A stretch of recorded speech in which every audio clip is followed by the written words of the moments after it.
Hi everyone, Comic Book Reviewer here.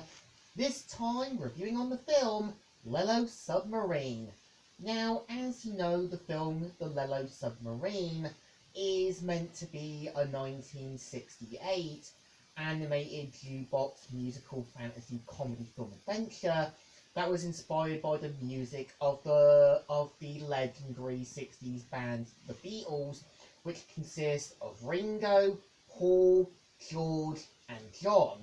And I would say, yeah, The Lilo Submarine is that film I remember watching during my music class back at my secondary school, and after picking up a copy of the Blu-ray version of the work, I would say what I give The Lilo Submarine credit is that it's able to do something with its art style that I think not many people would have done before. So the premise of the film is meant to follow in the world of Pepperland, which is a cheerful, loving, musical kind of paradise-like land. We see how the Blue Meanies, which are led by their dangerous, maniacal leader, set out to kind of destroy Pepperland and take over it. We see how an old ship captain known as Fred journeys out to find help, and we kind of see how Fred gets the help of Ringo, who also brings his three friends to help save Pepperland and help restore the peace. And I think what I give the film credit is that we do kind of see a different take on the art style. Like when you've got Pepperland, it's like this big sort of childlike fantasy book thing, and when you kind of got the Blue Meanies showing up with different kind of like Blue Meanies, ones like dogs, ones with rockets and that, which does remind me a bit of the battle droids from Star Wars.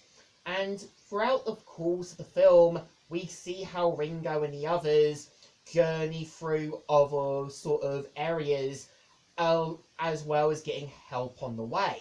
I think what my favourite part of the film is seeing the Sea of Monsters, and it does remind me a bit of a H.P. Lovecraft story.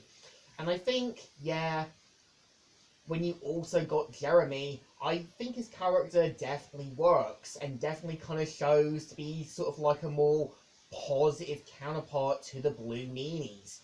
And I think what's actually interesting is, yeah, over the course of the film, you do have actual songs from the band The Beatles, like When I'm 64, Only a Northern Song, as well as Nowhere Man, and Sergeant Pepper Lonely Heart Club Band. And these were songs that were sung by the Beatles. And I think what's actually interesting is over the course of the film, I think what makes it work is at the end, there is a message about fighting a war, but also doing it peacefully and not trying to sink to your enemy's levels, which I think is a pretty good lesson. And I think it's also a shame that we never got a remake, which I know Image Movies Digital wanted to do, but I think it was probably for the best.